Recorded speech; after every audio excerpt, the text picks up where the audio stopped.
Johnny Appleseed, project done by 4B. Johnny Appleseed was a real person. His real name was John Chapman. He was born in Massachusetts. Chapman spent his life traveling, planting, and selling apple trees. He eventually became known as Johnny Appleseed. Read along with us and enjoy this story. It was a fall day more than 200 years ago.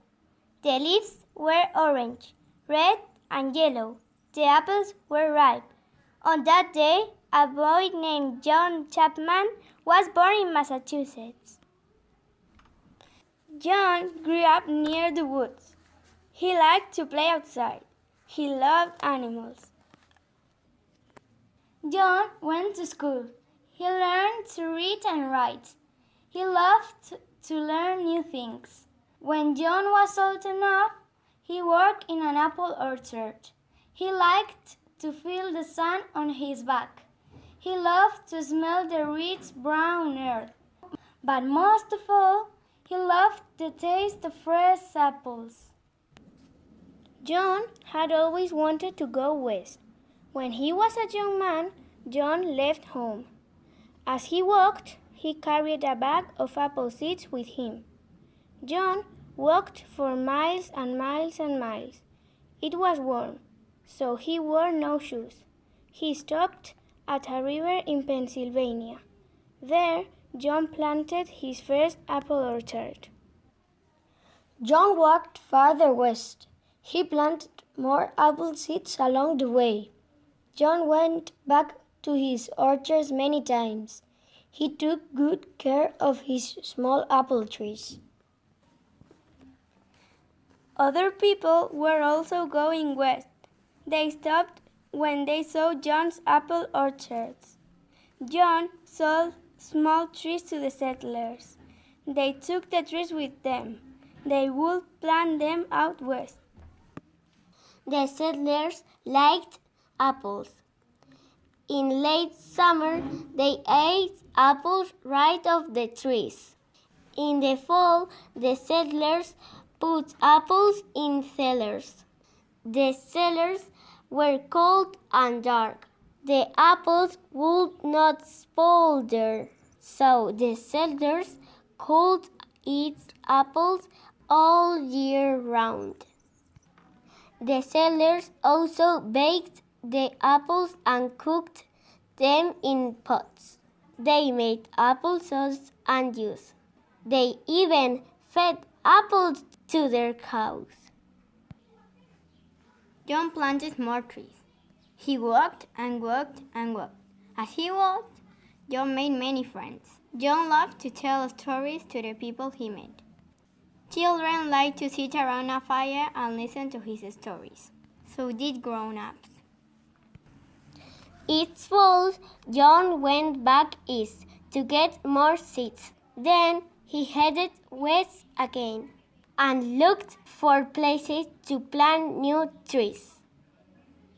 In winter, John put fences around the orchard. He chopped firewood. He helped the settlers clear land. John made friends with everyone.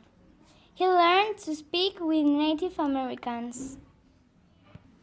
Once there was a fire. John's apple trees were in danger. The Native Americans helped him put it out. John's apple orchard was saved. Native Americans took John on hunting trips. They also taught him how to make a canoe from a log. Now he could travel on the rivers as well as on the land. The Native Americans showed John plants that were safe to eat. John also learned which plants could help cure sick people. One day, the Native Americans and settlers fought each other. John knew that many people could be hurt. He told the settlers to go to a safe place. He helped save many lives that day. John planted apple trees his whole life. He went to many different states. When he was 71, he was still planting trees. One day, John walked a long way to one of his orchards.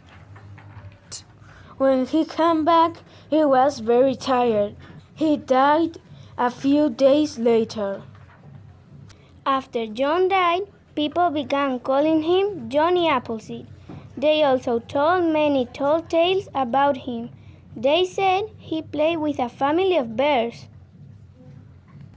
They said he saved a wolf's life, and the wolf became his pet. People said John slept in trees. They said he talked to birds. People said Johnny never wore shoes. They said he walked in the snow in his bare feet. People said a snake bit John on his foot. They say John didn't die because his feet were so tough. People even said he wore a pot for a hat. People told all kinds of stories about Johnny Appleseed. Are these stories true? Some of them maybe. We don't really know. We do know some things. Johnny Appleseed walked many miles. He walked across Pennsylvania, Ohio, Indiana, and even Iowa. He liked people and animals, and he liked to help others.